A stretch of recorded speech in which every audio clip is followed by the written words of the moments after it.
and welcome to the Chickadee Knitting Knitting Podcast. My name is Caitlin. This is Simka. He was in the middle of a nap when I picked him up. But this is a podcast where I share what I'm knitting, what I'm crafting, and I take you along on my journey to become an occupational therapist. In the world of knitting, I have made a lot of progress on my current mood shawl. This is it right now. I give a better explanation as to what it is in my previous podcast video, but it is a diagonal shawl that is a mix between 2-color brioche and a 1-color and 2-color ripple stitch, so that it has a lot of variation, and there's a lot of mixing and matching between different yarns. For this one, I've used, for the first chunk, Quince & Co. Chickadee yarn in the colors Clay and Sedum. For this sort of brick red and peachy salmon orange kind of color. And then later on I have incorporated the Merry-Go-Round of Life from Big Little Yarn Co.'s Studio Ghibli collection, and which is a whitish base with a lot of similar red tones as Clay and Sedum from Quince & Co. Chickadee. And I'm starting to get to the end of my Quince & Co. yarn, and so I'm wondering, and I'm still debating within myself whether or not to just buy the exact same yarn and just continue on with the pattern, since the pattern has color A, color B, color C, and it has a different combination on how to use them. But, so if I should continue with the A, B, and C yarns that I started the shawl with, or if I should just get something new and spice it up and just throw it in there. As long as it, works with the color scheme. I don't think that there's anything in the rules that say you can't change up what color A and color B are, but yeah, I still haven't decided that. And since I was coming to the end of it, or to the end of that yarn, I decided to take a little break on this shawl and focus on some other things. I just needed a little bit of variety, and it was the perfect time since as I was kind of winding down and coming to a pause on my current mood shawl, my family and I took a trip to Italy for spring break, and the shawl is quite large to take on an airplane and to kind of haul around the Italian countryside, so I decided to go with a smaller project. I have a friend whose birthday is coming up, and one of the previous times that we had hung out, we went to a store that had this bright coral ribbed beanie that my friend almost bought but decided against. And so I decided that for her birthday I would knit it up for her, and I went to the yarn store and got the closest thing to coral that I could find. It's Berroco's vintage sock yarn in a color that's just a bunch of numbers. But I hoped that it would be more orange, since my friend has she has dark hair with some caramel tones dyed into it, and an orange I feel would really complement that well. She wears bright colors very well anyways, but this is much more of a pink. It's much more of a coral pink rather than a coral pink and orange. So my plan is that when I'm done knitting up the beanie that I'm making,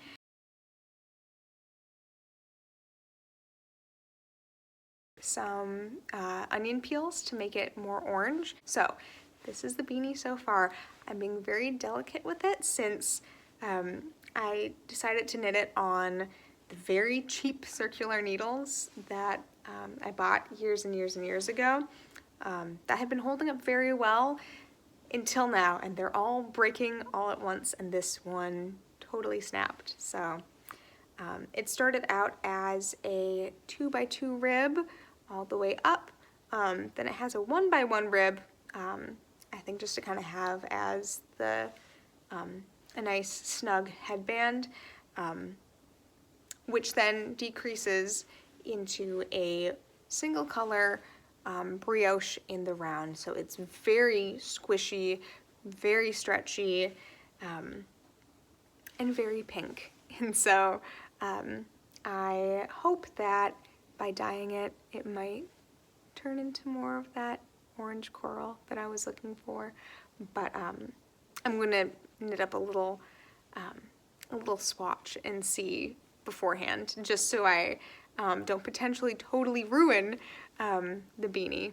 But I got about halfway and then my needle broke. So I'm taking a little break from this and starting a new brioche beanie.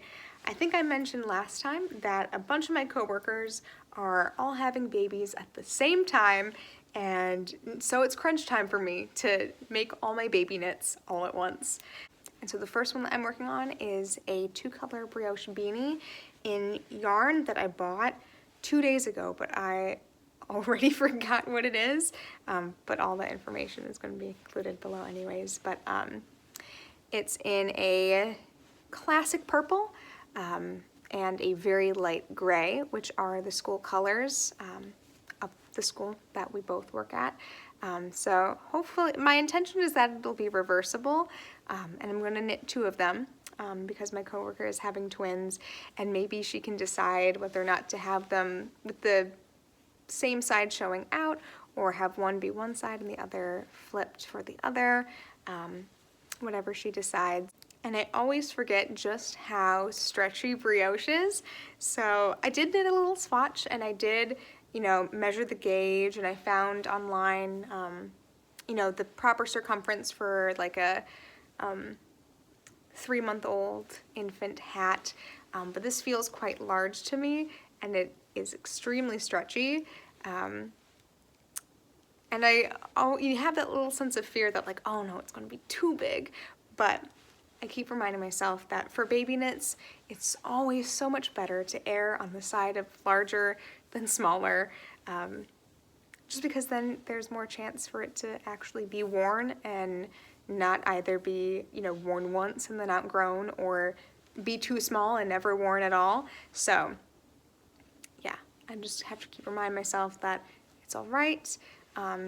Babies' heads are always cold, so it doesn't have to be perfectly calculated to be worn in the winter. Babies grow differently at different rates anyways. You can't predict that, and worst comes to worst, if she wants to have her kids wear it sooner, she can just roll it up and it'll be a little more snug. So this is number 1 of 2, potentially 3, because she also has an older daughter who will be like 4 or 5 or something. So I have quite a large amount of yarn that I got for this, wanting to be prepared with more than enough. So I'm thinking that this should be plenty for 2 infant hats and then 1 small child hat, or at least like a ear warmer headband kind of situation. I also got yarn for another one of my coworkers that I'm going to make a baby sweater for. She is the physical therapist, and so I work with her a lot more closely than my other coworker, so I wanted it to be a little more personalized. And she's very outdoorsy. Her and her husband go camping a lot. They're kind of crunchy granola, and so I am knitting, again, the name escapes me, but it is a sweater that has sort of pine tree stitch into it. I gave her a bunch of different options, and that's the one that she picked. And I also gave her some options for yarn, and she selected this Berroco Vintage DK yarn in the color Pumpkin, which is sort of a rusty orange, interwoven with just a bunch of like goldish, yellow, but all in that same rusty tone. And I've worked with this yarn before, and even just feeling it right now, I know that when it gets, knit up and worn and washed and stuff, it's going to get a little fuzzy, and so I think it'll puff up and be very nice and sort of have even potentially like a little halo to it is what I'm hoping for. It's so soft and very squishy, and I know I'm going to have a really good time knitting with it. Yeah, that is, I still have others that I have to knit for, but they're further down the line. So we're just focusing on one knit at a time. Sewing wise, I have, well, at the start of spring I was quite active in sewing, and then life just got very busy, and Simmy was not having a good time in the room where my sewing machine is. He, like most dogs, is quite particular about the rooms that he likes to be in, and if I'm sewing in the room and he doesn't want to be in there, he will make it very clear that he does not want to be there, but he does want to be with me, and he would rather have me be where he wants to be. So, but he has recently taken a liking to the sewing room, so I hope that I'll be able to get a little more done in the near future. But this is really the only finished object sewing-wise that I have. I made about 5 or 6 of these, but it's just a simple square. I think it's about 5 inches by 5 inches, and on the front it is a white fabric with yellow ducks with golden beaks and some raindrops in blue, orchid purple, and I think there's some yellow raindrops there too, but it's this, I call it the rubber ducky, my rubber ducky fabric on the front. On the back is this mustard yellow plaid sort of fabric. Just so I sewed 2 squares together and then hand stitched an X into, just to keep them together and to keep them from pulling apart. And I'm going to make, I have another friend's birthday coming up. I'm making so many gift projects right now, and I'm going to do the exact same thing because this is so easy to sew up, and it's great practice for me because I do need to get used to just making straight lines and really feeling comfortable with stitch tension and all the different ins and outs of sewing proficiently. But instead of using this fabric, I'm going to, I have some like dinosaur fabric, so it's got like these leafy dinosaurs, sort of kind of similar to this, where it's like on a white base, and then a green base with like dark green ferns and things that also has a very Jurassic Park sort of feel to it while also being whimsical or something. I'll show it to some, when I'm working on it, I'll show it to you. But yeah, my friend has gotten interested in eco-friendly cleaning products and is also very interested in dinosaurs, and the dinosaur fabric is 100% organic cotton, so I feel like that is a good fit to create some little washcloths, and also buy some of the zero waste, all natural, like cleaning solution that there's a store in town that does that kind of stuff. So I think that would be a good fit for my friend. Just imagine this, but with dinosaurs. That's my plan. I'm using this same fabric as well to sew up some like toddler dresses for my cousins who have toddler age children, and my goal was to sew up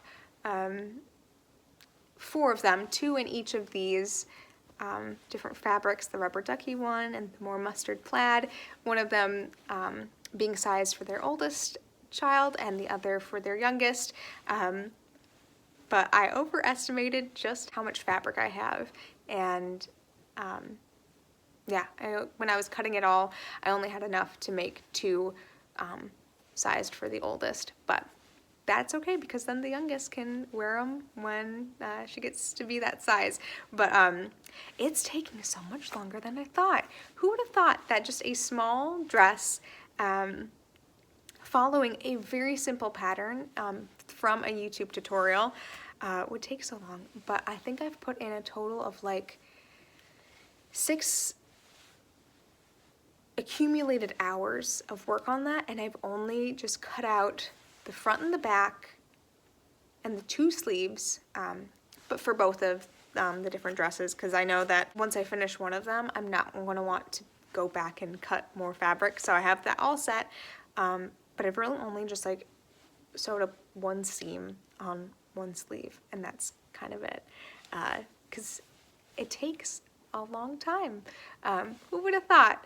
But I think it's going to turn out really, really cute, and I wanted to have it done before Easter, or at least before April, because this is a very April showers kind of fabric, but you know, that's just kind of the way things are. It'll still be cute for summer if I get it done before summer, and if not, then it'll be a perfect present for the springtime next year, but sized for their youngest and not the oldest, and that'll be okay. In a few weeks, it'll be the yarn shop hop in the city that I live nearby, and my knitting club and I every year like to sort of road trip together around the city and go to all the different yarn shops and get all sorts of yarn from the yarn shop hop.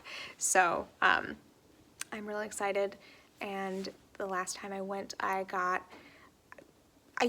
just let myself go free. When I'm buying yarn, I usually try to keep it very, very simple, very practical, very frugal. I don't get the super expensive ones, no matter how beautiful they are. I only will get yarn either if there's a really nice color combination that I know I'm going to use, or if I have a specific pattern in mind or a specific project, then I'll get it. I don't frivolously buy yarn except for the yarn shop hop. It's the one time a year that I let myself just buy what brings me joy. If it's beautiful, I'll get one. Maybe even a sweater quantity. If it is just the yummiest yarn I've ever seen, I'm getting 1 or 2. So I will definitely share all of those acquisitions when I acquire them, and yeah, I've been looking forward to it. I'm excited to see what's there. I have been scoping out just some of the yarns that's available, just to keep in mind, and I think this year I really am going to be more drawn to mustard yarns. For some reason in my mind, that's what stood out to me the most as I was looking through, which is interesting because last year for the yarn shop hop, I was much more drawn to muted, earthy tones that are still colorful, so lavenders and lilacs and sages. But now I'm being a little more drawn to some more bolder choices with some more bolder combinations and bolder dyeing techniques, so lots of different flecks and speckles, not just your typical like tweed or heathered yarn, which is what I've been drawn to in the past, but yeah, I'm really excited. It's gonna be a good time, and like I said, it's the one time of year that I let myself just go wild, and yeah, I've been very, very busy at work. Not overwhelmed, but it's that after spring break kind of rush, and the other teachers and counselors at the school warned me that, hey, once spring break is over, it is a 100-mile dash for 2 straight months until the end of the year, because we don't really have a break, but everything happens all at once. We're doing, finalizing our annual budget, and I had 2 or 3 initial evaluations pop up that I had to work on, and then now I have 3 coming down the pipe, but I also have to stay on top of my just my daily treatment sessions and all that sort of stuff. So yeah, I've been busy, I've been kind of tired, and it doesn't help that just when the sun was peeking out and it was getting warm, we had a massive blizzard that dumped 2 feet of snow overnight, knocked over a ton of branches, and so it looks like winter again outside, even though it is very beautiful and I'm not one to complain about snow for the sake of complaining about snow, but I'm ready for it to be spring, and I guess that if spring can't be something that I'm looking forward to, because just when I think it's about to happen, winter, clamps back down, at least I can look forward to the yarn shop hop. So that's kind of my life right now. Simka is snoozing on the couch, but I think he would like to come and say goodbye. Thank you so much for watching and listening to me just share the things that are bringing me joy. And right now, that's yarn. I would love to hear if there's anything in this season that you're looking forward to, or any projects that are bringing you joy right now, if you care to share. But for now, Simka and I are gonna say goodbye, and I hope I hope that you have a wonderful spring, and I'll see you soon. Bye.